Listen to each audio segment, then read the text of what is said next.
Lazar and John Lear. Well, today's guest, Jeremy Corbell, is an artist, researcher, and filmmaker in Los Angeles who's been lucky enough to spend a good amount of time with both of these guys and more on his quest to better understand the strangeness going on behind the curtain. You can find about a dozen of his films at extraordinarybeliefs.com, and it's a real pleasure to have him here. Jeremy, my man, welcome to THC. Thanks, Greg. It's awesome to be on.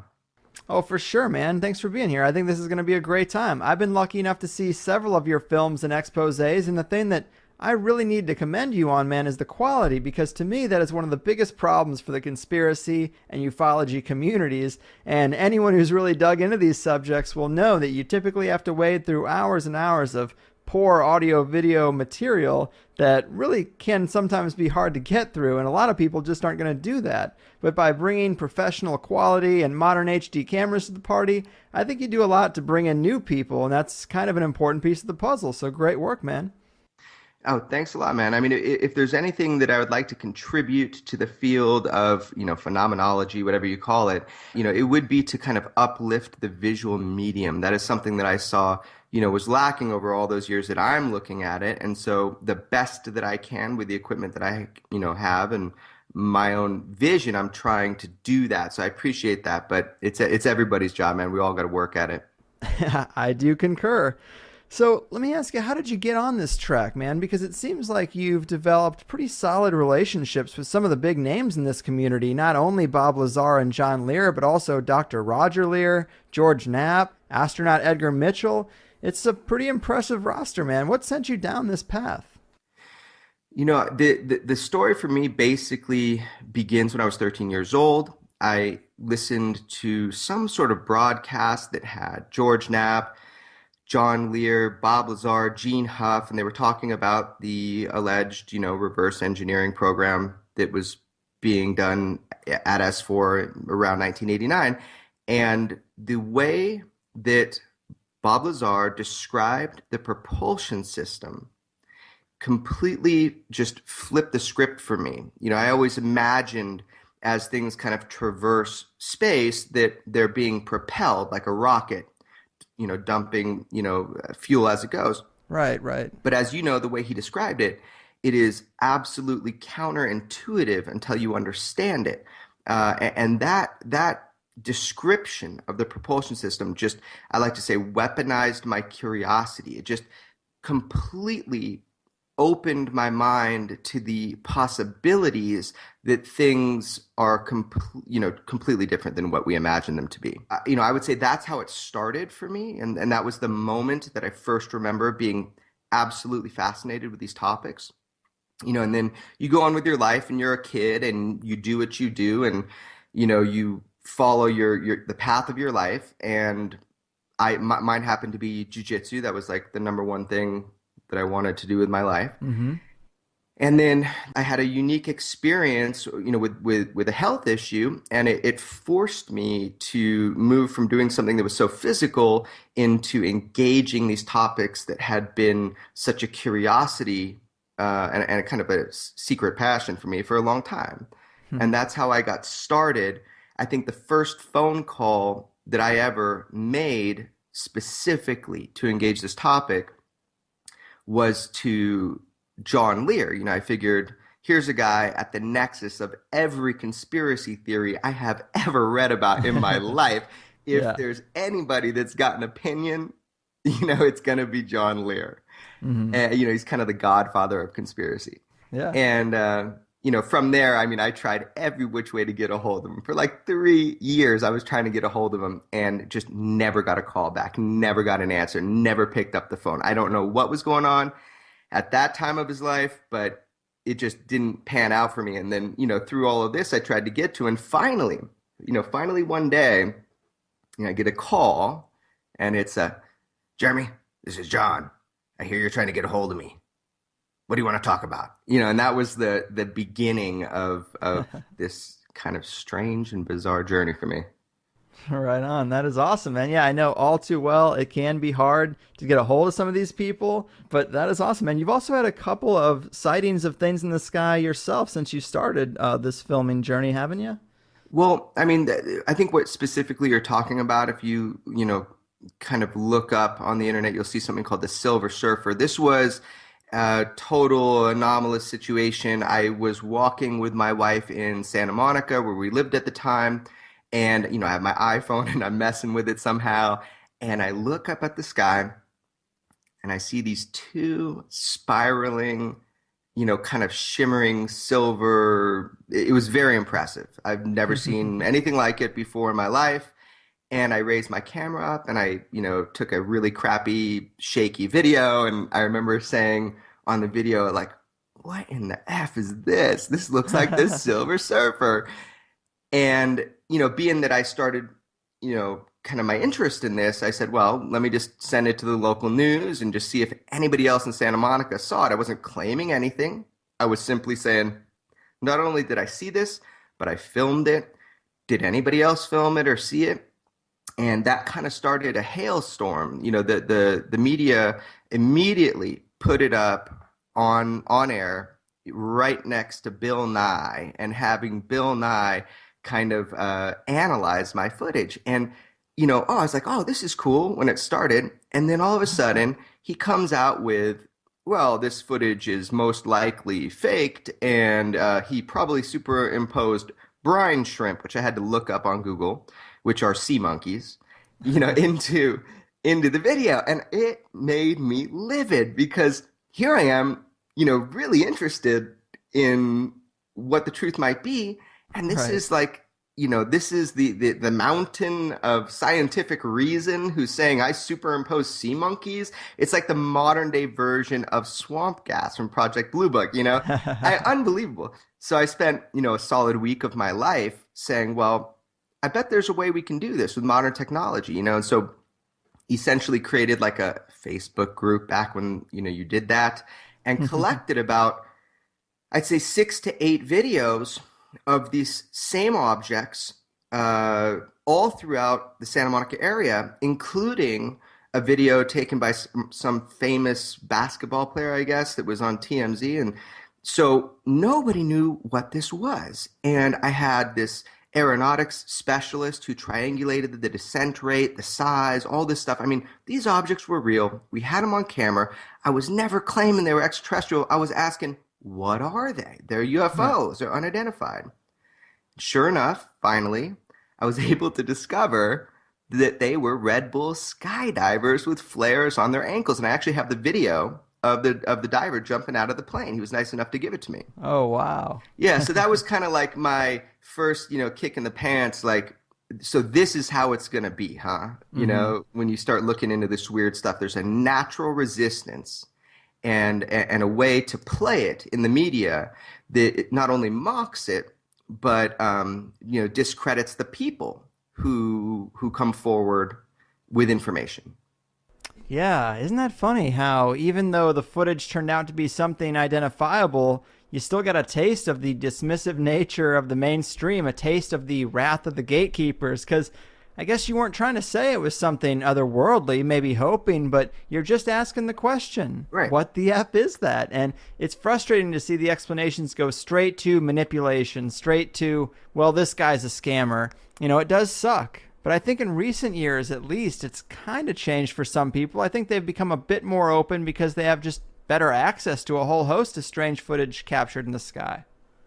Yeah, I mean, a couple comments on that. One is that, we police ourselves with this. We do it to ourselves worse than anybody does it to us. And, I think the laugh factor of people that just want to seek the unknown to begin with, really, it's most likely because of fear. It's the idea of being uncomfortable that the world is not actually, as it appears. And I think with a cursory glance into this UFO phenomenon, or all the phenomena connected to the UFO matter, it becomes immediately evident. Right. I mean, immediately evident that there's something bigger going on, has been going on since the beginning of recorded human history, and that every watchdog agency on this planet in the intelligence community knows about it to some degree, and has made a point, and we know this through FBI documents, have made a point to make and create a laugh factor, a discrediting force Oh yeah. so that we self-discredit. It's incredible. I mean, they've even got it so finely tuned that the word truther is a negative label to put on someone. I mean, I think that's probably the furthest extent of language manipulation. It's kind of funny, but I've never been lucky enough to see a UFO myself. There are hot spots out there that I'd like to spend more time at. And I saw you post something, this is kind of random, but something about the Desert Yeti Ranch and a blurb about it being one. I haven't heard of Desert Yeti Ranch. Is this a real thing or were you goofing around? Well, okay. So first of all, let me just say I've never seen something that I'm kind of in your camp. I've never seen the mothership. I've never seen a spaceship that I can't describe. I have seen anomalous aerial phenomenon, mostly in the form of lights in the sky, day or night, and I have no idea what they are.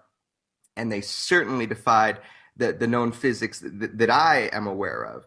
But I have no proof if this stuff is, military compared to natural phenomenon. I have no idea. Right. So I'm in the same camp as you. My confidence in the fact that this is all going on comes from a wide variety of other sources, not because I had some abductive experience. Now, the thing you're bringing up is hilarious because I'm just gonna stay silent on that. But I have a ranch that I live in LA, but I also have a ranch out in Pioneer Town, California.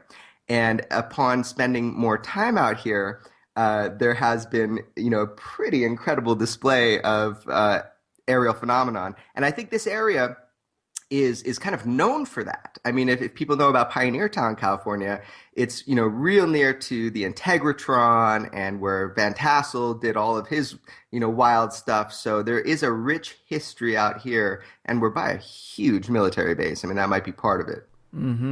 So that was kind of like a internal reference just for my friends. Gotcha. Yeah, that's funny because I'm always looking for those spots. Of course, Skinwalker Ranch is out there. Also, I'm not sure if you're familiar, but James Gilliland's ECETI Ranch near Trout Lake. I hear that's a place where people see all kinds of things. And what's intriguing there is a lot of the things tend to come out of the base of a mountain. Which, when it comes to mysterious things, I'm always interested in an underground element or some kind of hidden in a mountain base type element. But apparently that's pretty common up there in, I think it's in Trout Lake, Oregon or Washington.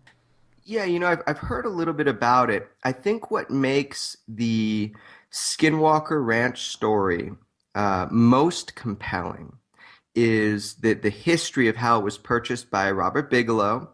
I mean, here's an individual now, going to attach, inflatable habitats onto the ISS. He has had for decades two, personal habitable orbiting space stations. I mean, here's a guy who's on the bleeding edge of technology and decided to put more money than any living human being or any individual ever in the history of the world has put into researching this stuff, yet now is completely focused on space exploration. But at the time, put a team of scientists, and that's the book we know, Hunt for the Skinwalker. Primary author being George Knapp with his other author, and it's an incredible location. Yeah. What has occurred there is almost beyond belief. But in fact, it appears that it has occurred. These things have occurred there, and there are other places like this. That's why they put the book out, was to find out if there were other places like this. And sure enough, there are. Yeah, the Skinwalker Ranch, there's so many strange things about it. Most of it I was familiar with, but I did hear you talking about it on, I guess, a previous interview, and you had mentioned a black mist that seemed to possess people in some way, and I hadn't heard of that before, but it almost sounds like a swarm of nanobots or something like that. Oh, now you're talking my language. I mean, that's where, I start to get kind of excited that there is a technological aspect to these seemingly paranormal things. I mean, that story was relayed, to me, I believe, by George himself, but I think it's in the book, or at least there's an article that came out about it and about the scientists that had that experience. But, essentially he was paralyzed and there was an intelligence speaking through his body. as crazy as that sounds, but yes, that black mist, that idea of technologically advanced miniaturized robots that all work in unison towards a similar goal, nanobots, Hmm. right? Utility fog. I mean, if that was real technology, that would be incredible. Yeah, it would. And that's pretty far out there, but I guess this is a question that comes up with a lot of the technological stuff that seems outside of humanity's grasp. It's the same argument with the crafts. How are they able to make right angle turns in midair? How are they hovering that way when we don't have any known crafts that can do that? But what do you think about the idea that you don't need to bring aliens in to explain this stuff? That the military black ops groups have gone so far down their research holes at these underground bases and they're so far ahead of the surface world, almost like a breakaway civilization in their own right, that what they have seems alien. I mean, I'm not someone who tries to say much one way or the other, but there has been a trend in the alternative community to attribute a lot of these things to the black project groups instead of aliens. But what are your thoughts? Do you think you need to bring in ET to explain some of the things people have seen? No, but I also don't believe that military black budget programs could even start scraping the surface of what humanity has experienced again since the beginning of recorded human history. So, the fundamental answer to that is, look, before there was a car, that was beyond, humanity's grasp. Before there was the first airplane, that was beyond humanity's grasp. That's just the way that the world progresses. These things that we're seeing, these experiences that we're having that seem technologically advanced to where we are at right now, maybe at one time in human history, we look up and we say, whoa, that must be the gods coming from heaven. Mm-hmm. The idea that everything we're seeing, and we all saw this from years ago, that drones were going to be the next thing. Everybody's going to say, oh, that's just a drone in the sky.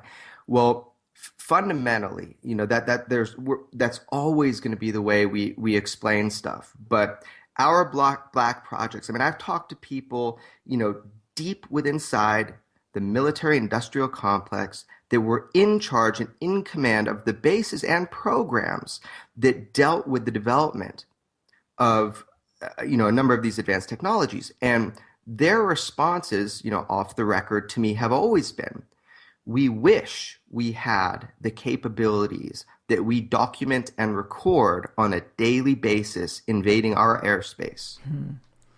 So, Yeah, they'd be the ones to know. yeah. Man.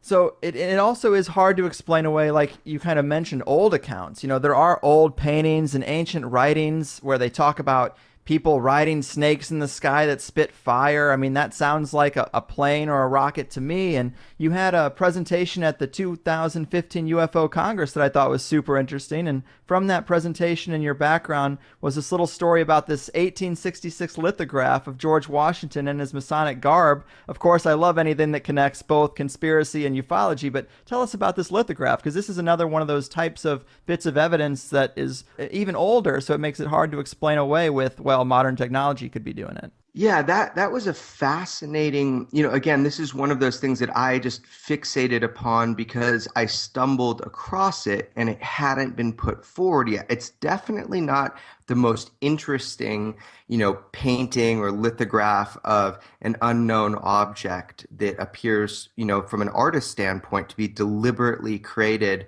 to look, like a flying saucer. There's a Flemish painter. I think the last name is Gelder, Gelder, and he painted something called The Baptism of Christ, and it was painted in 1710. And this painting shows a flying disc just shooting beams of light down during the baptism of Christ. I mean, it is an absolutely incredible. I mean, there was nothing in the air mechanical in 1710. Right. So, no, from us. So that's an incredible painting. Now, the George Washington one, why that one piqued my interest is because I was searching the Library of Congress and I was just kind of looking for Masonic imagery and ufology stuff and came across this lithograph, the one you're talking about from 1866. And when I looked at it at first, it looked like typical Masonic imagery. And you everything has a place. Everything has a balance and place in Masonic imagery. Mm-hmm. Except when I focused in on the Jacob's ladder, which is where angels, which are messengers, ascend and descend from heaven. I'm looking at this object and I started doing color correction and tweaking, and you can see the green, red, yellow, and black paint that was put on, because of modern technology, thank you. And it's amazing. There is and to me, it looks like a ship. Yeah. So again, I'm not making any claims. I'm just saying, hey, raising my hand, I found this. What do you think it is? Right. Yeah. I think those old references are a great counterpoint to that argument that it all just could be a breakaway human civilization, because it gets harder and harder to justify that answer when you go back and you see things flying in the sky from 17 and 1800s imagery. But we talked about nanobots just a minute. I wanted to bring up Nano Man. This was one of the first videos of yours that I saw, Nano Man and his utility fog. And let me read a part of the copy here so people can get some context for this. But a military-funded nanophysicist known for advanced propulsion systems discovers mysterious forces while building a device intended for interstellar space travel. This strange propulsion may provide hard physical proof for the existence of the multiverse. Nanoman also believes he possesses a mysterious metamaterial not created here on Earth. Is this physical evidence of extraterrestrial nanotechnology from a UFO landing site, or has everyone been fooled for some deeper reason? That is an excellent primer, man, and I really loved that video, but how the hell did you find this guy? Yeah, okay. How did I find Nanoman? So I'm calling him Nanoman just for now. I mean, I've got a series of film pieces on his exploits, everything from propulsion systems to, his claims on this utility fog. So it's not like some big secret. He's one of these lucky people that's not under contract, Mm-hmm. where he can do whatever he wants. So at some point, I'm going to reveal that. But how I found him, oddly enough, was through a number of my military friends who were consulting for him. And, they know what I'm interested in. Not that they're interested in it, but they keep their ears and eyes open for me. And they were like, you really should check out what he's doing with propulsion, because I know that's what you're fascinated with fundamentally. And I said, great, I'll check it out. So I went to go interview with him and document some of what he's doing on what he calls the space drive, which is the new short I will be releasing most likely at the 2016 International UFO Congress in the film festival. And it highlights that technology that he has been building, testing, and creating. Now, in those conversations with him, after the course of a few days, it quickly became apparent that his inspiration and his kind of dead set knowledge that certain things were possible stemmed from somewhere else. It stemmed from other experiences that he had that he wasn't telling me. Mm. So over the course of kind of earning his trust over a number of days, kind of the floodgates opened. And one of the things that he said to me is what you experienced in that short film. He says, I've got something you might be interested in. I was like, all right, well, what's that? And he goes up into his upstairs laboratory at the time, comes out with a vial filled with what looks like water. Mm-hmm. And I was like, oh, okay, what is this? And he says, well, inside here are trillions and trillions of independent nanobots. And I didn't even know what that meant. He said micro machines that he had collected that somehow work together in unison towards a single goal, utility fog. I had never heard these words before. So Right. now I'm starting to think the guy's a little bit off, not wound so tight, right? But I don't know. He's showing me a vial of water. So as a self-proclaimed investigative journalist, right? What is my job? My job is to take it and see if I can verify any of his results. So he backs up his statements, saying this is what he believes, not really telling me quite where he got it from yet, by showing me the scanning electron microscope images of what he perceived to be gears and graspers and just mechanical parts. Right. And I mean, I didn't even understand the magnitude of which I was looking at these things at. I mean, 1, 2 nanometers. So I kind of just laughed about it, like, well, how is someone like myself ever going to validate that inside your little liquid here you have, some non-terrestrial super intelligent material? And he Hmm. says, well, you should go see. I mean, he said this was 9 years ago. I imaged this stuff. He's like, I have no idea if it's, dissolved, broke down, if it's still there. He says, why don't you take it and have it analyzed at like NASA? And I was like, okay, well, how am I going to do that? And Right. he's like, well, let me make some calls. Let me see if I can get you a tech. And I didn't believe that he was going to get. So there I am, NASA Ames in a little bit of central North California. It's an old Moffett airfield military base. And sure enough, I had a non-restricted, unescorted, full media pass to film for an entire day with a Oh, technician on a scope, which costs a lot of money to look at this, what looks like water to me, and see if in fact we can replicate visually the what he had imaged 9 years prior. yeah. So that's the film. The film is me taking it there and just trying to replicate visually what he had seen. And then if we could do that, then the guy's not lying to me, and then new questions arise. Hmm.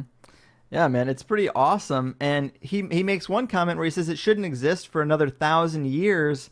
I'm curious if you can share, how did he come across this if it's not something that he developed? Well, okay, so right now, what I'm doing is I am attempting to have this and other materials analyzed, and I don't want to kind of pollute the well Fair. by saying where he got. Obviously, he believes this is some advanced technology. I have said before, so I can say again, this is a powdered dust, I guess, a metallic powdered dust, often found, if you read any Jacques Vallée, he's done extensive studies on this, that there are residues that can be found at UFO landing sites. Hmm. Some people even, claiming in crop circles, Right. and, where commonly abductions occur. Now, again, I am not a hardcore believer in any of this, when it comes to these outside, that all I'm trying to do is find out if there is anything we can study of substance surrounding these things. Hmm. And so what that's what I can say about where he got it is, he's been shown a number of things in the years prior to him being a nanotechnologist that convinced him beyond a shadow of a doubt that there are civilizations that have created technologies so advanced that they do appear like magic to us. But his belief is, since they have done it, we will be able to do it one day. Well, it is fascinating stuff, and I do agree with you that getting some kind of verifiable trace evidence and getting that out into the public eye is a big part of what's needed to change the mindset around ufology, because some people will not budge until they're dragged to the truth kicking and screaming. And on the flip side, to have a population that has such a high mark to reach before they'll even be open minded about these possibilities means the elite only really have to catch the big stuff to avoid having any real problems on their hands.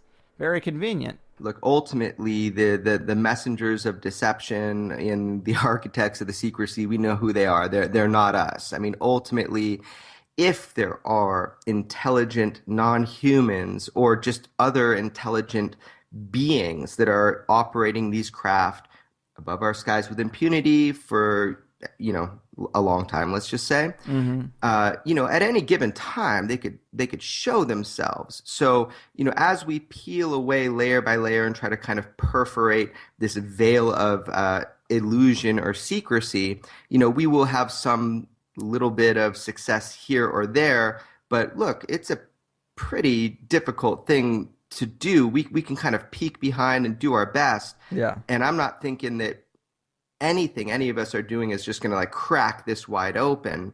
But it is fascinating, and it is life changing in a way. And I think that's what's important. Right. Ultimately, how we engage each other and the foundation of our principles of how we relate to one another if our worldview expands to the point of transcending, hunger and fear, then we may be able to build together, a world that is slightly more interesting than if we're just operating based on competition. Yeah. So I believe that this search for the unknown and this kind of gentle and methodic interrogation of what is behind this veil helps us to be better humans. Yeah. And I think that ultimately that's what matters. Amen, man. I agree. So let me ask you, have you been in contact with anyone else working on anything as technologically advanced as Nanoman? Oh yeah, for sure. Right on. Can you tell us about any of the other people you've spoken with that have something interesting in their possession? Yeah, I mean, if you're talking about, actual physical proof of non-human intelligence creating some technologically advanced thing, there are a lot of people that claim that. And, most famously is, Bob Lazar and what he worked on using element 115.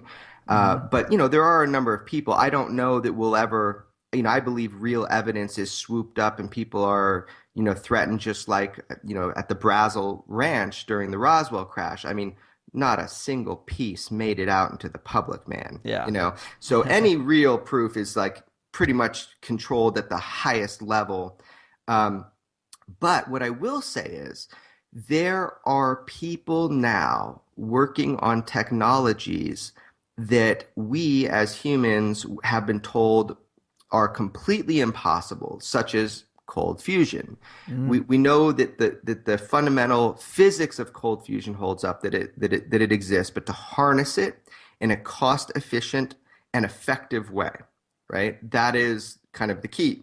Yeah. So with some of these scientists, we call them the invisible college, coined by Jacques Vallée. These scientists that give their time, effort, resources, and materials to help people like myself or any researcher kind of move the needle forward. Okay, so within this group of people, some of the interesting things that I've been exposed to, and I will be putting out films on this stuff, it's all filmed already, is the endeavor to harness cold fusion. There has been great leaps and bounds that have been made in this field specifically due to nanotechnology. And the reason is because we have now metamaterials, alloys, that have never existed in, ever in human history. They have never existed. But we can almost perfectly atomically lay down atoms of metals. And in fact, we can now grow metals. I don't know if you saw that. I don't know if you saw that article. It was in Fortune magazine. It was August 25th, 2015. So really recently. Right. And there was a startup company called Metal, and they are growing high performance metals using, Yes. yes, electricity and nanotechnology. And it's cheap and it's efficient and it's effective. And I actually asked Bob Lazar about this process because it dawned on me, this is exactly what Bob was saying in 1989, that it looked like an injection mold, that maybe it was grown or something, this craft that he worked on. And his exact quote is, "This is quite possibly exactly how the craft structure was formed. And I think it's potentially a very important connection." He said that on September 3rd, 2015. So essentially, in the long way around answering your question, yes, I've been exposed to some really badass technologies. And what I think is when you just read the media and you see how these metamaterials that have never existed before have unique principles, and now we're being able to grow them, metals, the leaps and bounds, man. We're on the Yeah. precipice. Yeah, man. Let's talk Bob Lazar a little bit. I mean, obviously a legend in this realm, claimed to have been involved in the back engineering of an alien craft at the S4 base near Groom Lake. He's been out there for over 25 years, really, as a whistleblower for this. What are your thoughts on Bob and his story? It's kind of controversial. Yeah, I mean, I think it's very controversial because, you have inconsistencies, you have deception, you have people of high credibility protecting their previous statements just, to save face. You have, people like George Knapp for 25 years knocking on doors, cracking this case open, never letting it go. And, it's amazing. Bob came out and told a story. And sure, there's a very human element to this story, and Bob is not a very open person, so he has not remedied a lot of the BS that has gone around, which he easily could. But are you aware of the Dr. Krangle interview that I recently put out? I heard you talk about it on a previous show, but I was going to ask you about that as a way to kind of back up Bob Lazar's story. But yeah, please let us know about Krangle. Yeah, I mean, look, my thing was not just to back up Lazar's story. I mean, I thought it was amazing, and I actually went in to meet, John Lear and George Knapp, and I just thought it was going to be these guys just messing with everybody. Honestly, I didn't have an opinion. I just was, there seemed to be so much chaos around this story that I had deep skepticism. Mm-hmm. I don't even know where to start with the Lazar story, just essentially that where I'm standing now. That's kind of what I think is important. I've looked into this case probably more than anybody other than, George Knapp. Mm-hmm. And, and he has, again, been my mentor through everything. It's pretty unbelievable what he has done that people just don't even understand, how much he's committed to investigating the unexplained rather than explaining the uninvestigated, as he likes to say. Yeah. But with the Lazar case, I no longer have the luxury of disbelief. Lazar, I am now at a point where I will say straightforward, I believe Bob Lazar. I believe his story entirely. And I believe he worked at S4. I believe he worked on what he said he worked on. If these guys were trying to pull an elaborate hoax, trust me, I would know by now. And so, yeah, Mm-hmm. the Dr. Krangle interview. People like Stan Freeman, he holds a huge respect in the UFO world. He's done some great things. Right. But he has consistently, slammed Lazar as being a fraud and a con man, which two words which I would say require some definition if he's going to say them, right? Right. And essentially, there's a guy with great respect, and I was thrown up on stage to have a, in quotes, debate. I had no idea I was going to have to. And these words keep coming up, and it starts kind of aggravating me because, this is not the crux of his story. The crux of his story is that he back-engineered alien spacecraft, not of this Earth, at a subbase of Area 51 called S4. No one was able to verify, on camera or on audio that they were there at even Los Alamos with Bob Lazar. Yet I know George Knapp has talked to many people off the record who worked at Los Alamos. George Knapp brought forward Bob's name in the phone directory. George Knapp was going to get all of Bob's file. They admitted that he worked at Los Alamos, but then they pulled it back in, and they didn't give him, all of the proof that he would need.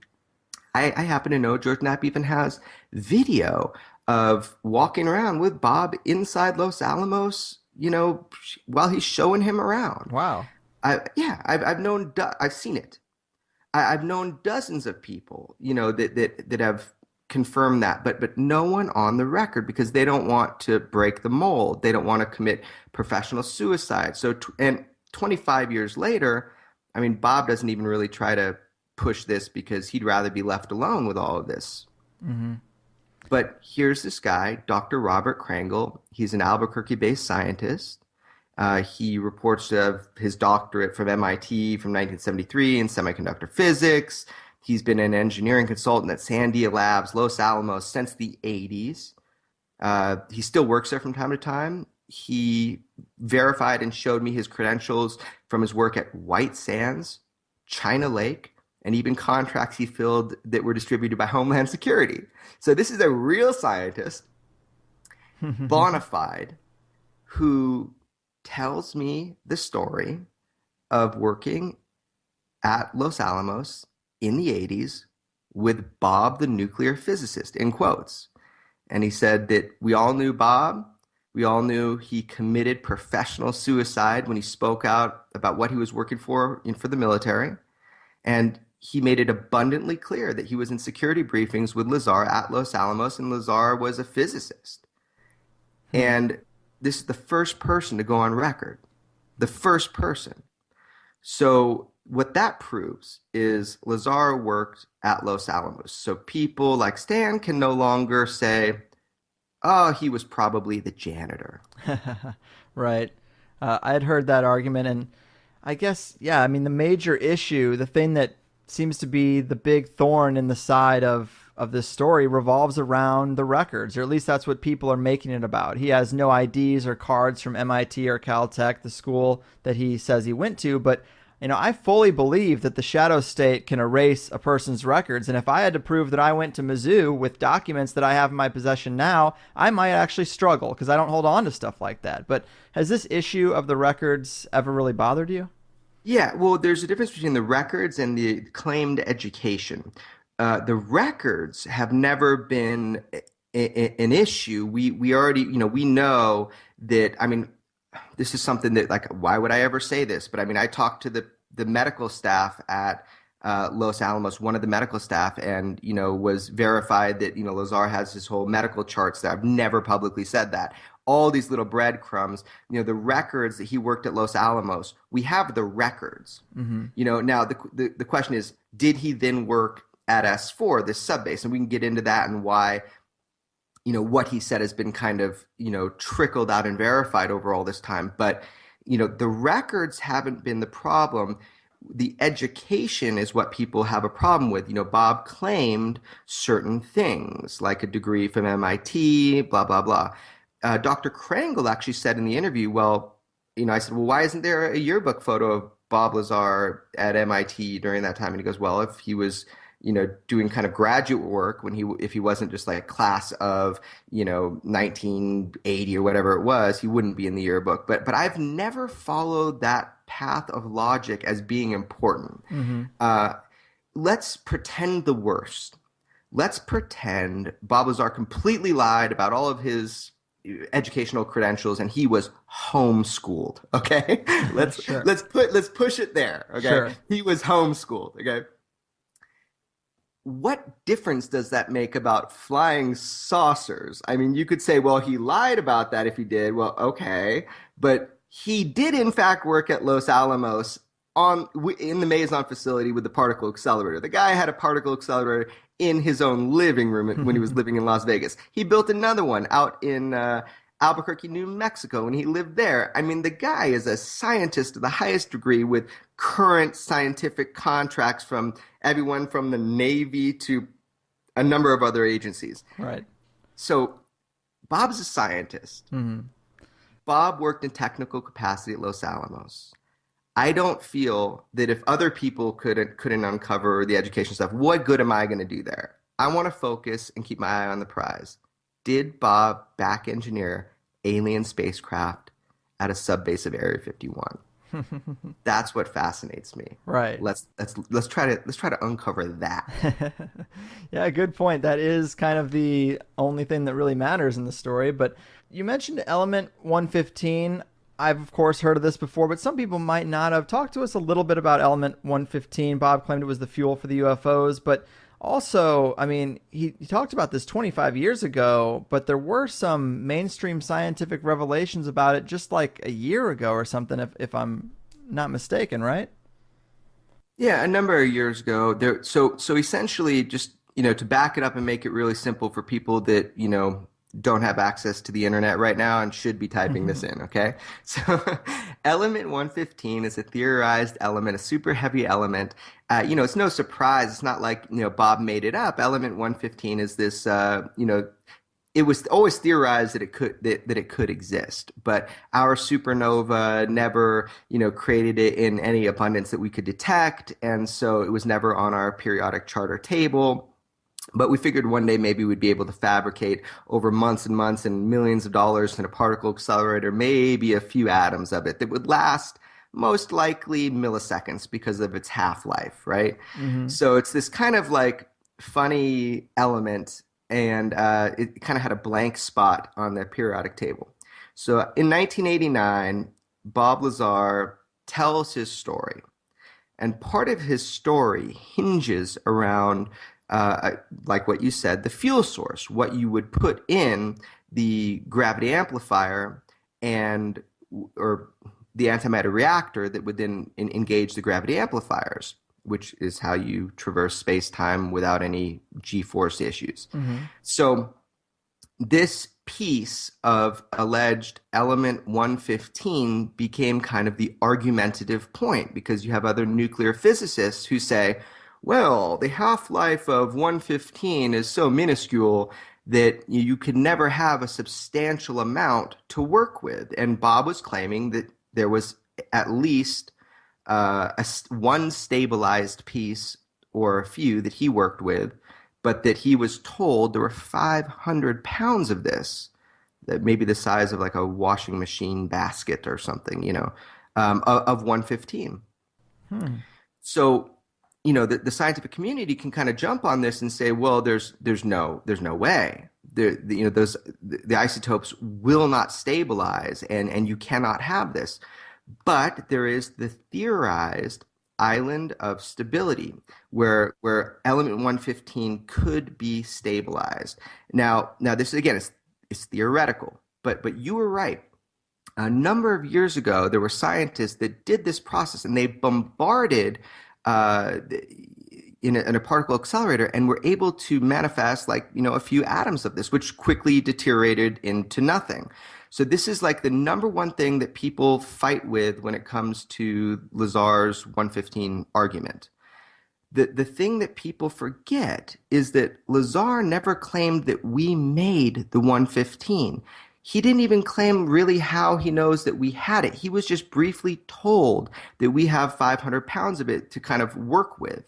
So the theory would be that it was harvested. It was harvested from somewhere else, maybe where it was naturally occurring. Mm-hmm. So from another supernova or something like that. So that's the story of the 115. I kind of botched I'm not a scientist, obviously. Mm-hmm. I'm an investigative journalist. But that is what people should look up. The element 115, island of stability. They should look at the half-life and see why people are all up in arms about it. Mm-hmm.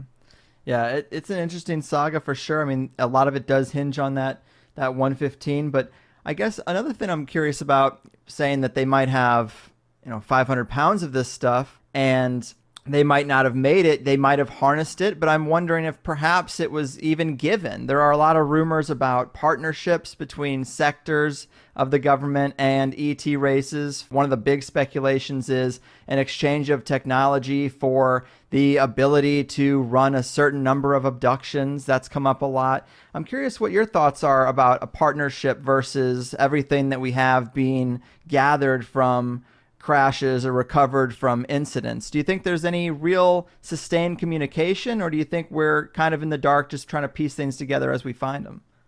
Yeah, I mean, it's a fascinating question, and just to reiterate, it's not he said we harvested it, or sorry, it's not that he said we harnessed it, it's that maybe it was harvested. So if element 115, this stabilized element 115, isotope, that's the word. If it has the right isotopic combination, it's theorized it can be stabilized. That was the word I was looking for earlier. So essentially, if we did have this significant amount of stabilized element 115, Bob himself theorized that it must have been harvested from somewhere else. And if it was harvested from somewhere else, maybe where it was naturally occurring in another supernova, then it must have been brought here as cargo. And if it was brought here as cargo, I mean, most likely we didn't shoot down some advanced technological machine. I mean, it's possible, I guess, but it seemed to me if we did actually have 9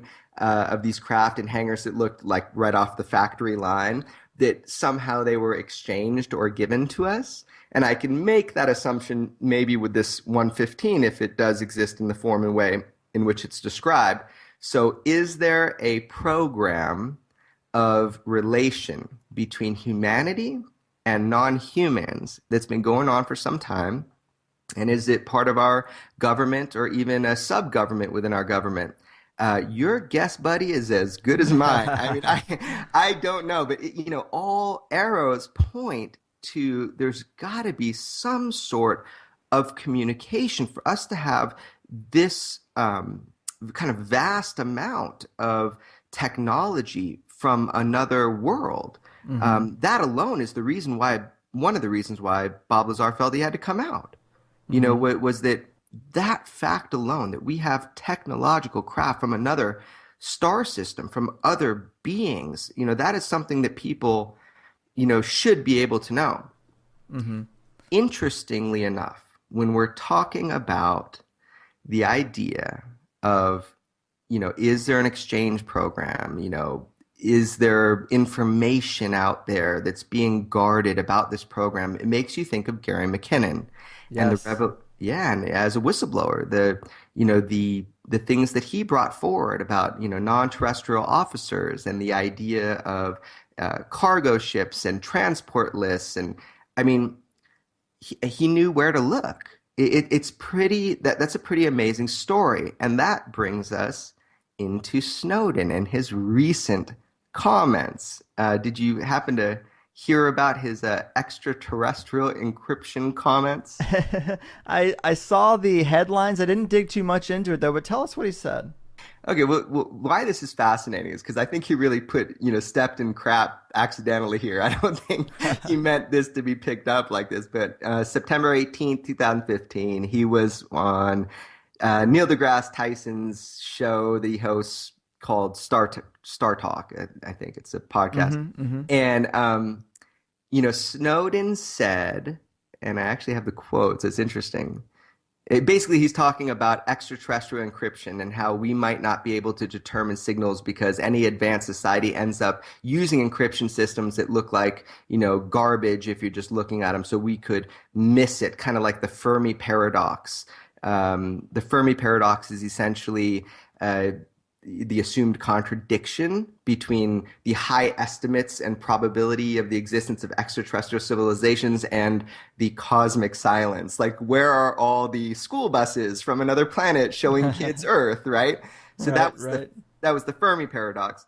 So, with Snowden's comments, which I got it right here, I'll read it to you. So if you have an alien civilization trying to listen for other civilizations, or our civilization trying to listen for aliens, there's only one small period in the development of their society when all of their communication will be sent via the most primitive and most unprotected means. Because, we're talking to a security expert here. Mm-hmm. He continues, he says, so when we think about everything that we're hearing through our satellites or everything that they're hearing from other civilization, if there are indeed aliens out there, he adds, all of their communications are encrypted by default.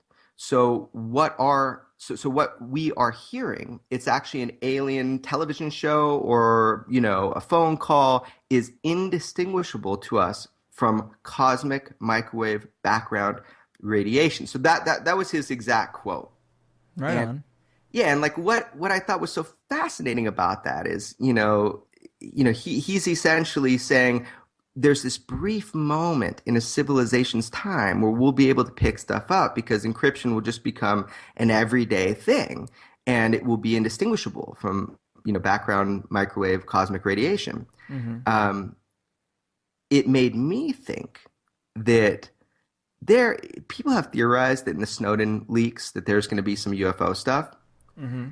I think that is total BS. The NSA systems that Snowden had access to is kind of like the internal intelligence internet of sorts, was really low level. If you think about it, Snowden was a systems analyst, a cyber strategist. He was not the overlord of the Black Project empire, Right. So because of compartmentalization and the function of the NSA, Snowden and his releases were just scraping the surface. There will be no UFO disclosure documents within whatever he had to release, in my personal opinion. But it was cool that he said anything about the ET issue. Right. Yeah, it's always great to hear anyone in the mainstream say anything about it. I know recently, God, Clinton was on one of the late night talk shows and he said something and everybody pounced on it. It was just like one sentence or something about the possibility or that he sent one of his guys to go look into it.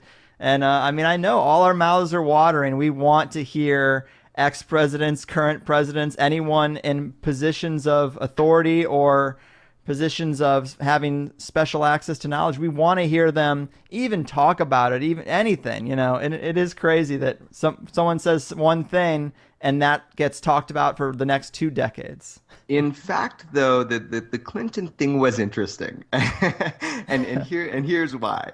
I agree with everything you just said, but Clinton was an interesting president in that he actually did one of his first things he did in his presidency was he sent one of his primary aides to go get information on Area 51 and about it. I mean, he has interest in ETs, and he was denied access. And this is what is so astounding, I think, to people. It was to me. It was mind-boggling that the president of the United States does not have necessarily. They might have the level of security level, but they don't necessarily have the need to know. Mm-hmm. So presidents such as Clinton have been denied access to fundamental things like Area 51. Right. I mean, it makes sense. They're there for 8 years max, but it was astounding when I first kind of grasped that there are people within government who will sustain their roles far beyond that of the president of the United States, mm-hmm. and that they have power to even tell the president that they may have clearance, but they don't have the need to know. Yeah. I'm with you there. And another thing about Clinton that's really interesting. See, I know what your thoughts are. Well, I have a good idea what your thoughts are about the moon landing. And this isn't necessarily about the moon landing hoax, but this is an interesting quote from Bill Clinton's book. He said, just a month before Apollo 11 walked on the moon, an old carpenter asked me if I really believed it happened. I said, sure, I saw it on television. He disagreed. He said that he didn't believe it for a minute and that them television fellers could make things look real that weren't. Back then, I thought he was a crank. During my 8 years in Washington, I saw some things on TV that made me wonder if he wasn't ahead of his time. I mean, that's a pretty cryptic statement to come from a president. That's bold. There's no need to write that in a book, you know? I don't think it's cryptic at all. I think what he's saying is you should doubt everything, and you should doubt things even such as the moon landing. And that was a kind of problematic thing for me when I went out to go spend a few days filming with Dr. Edgar Mitchell, allegedly the sixth man to walk on the moon. Mm-hmm. Now, I've never really made a statement on this, so I'll just, be clear. I'm not, although I find it fascinating, I'm not one of those people who is like, we never went to the moon, like a lot of my, friends are. I think we had the technology to do so at the time. I think there were huge programs of people that were, dedicated to it. But at the same time, I highly, highly doubt that what was broadcast to the American public were the actual missions. And the reason for that is warfare. I mean, my background in jiu-jitsu tells me, if you're going to win a war or a battle, a lot of it is perception. It's if someone's afraid to fight you, it's way better for you than if somebody has no fear and thinks they're going to crush you. Right. So essentially with, the moon landing stuff, it's fascinating. It's outside of my scope of expertise of knowledge. But at the same time, if I were doing it, what I would do is I would not risk a public broadcast, error in the spacesuit of one of our hero astronauts when the entire space race was based around a war of ideals. It was a psychological war more than anything. Right.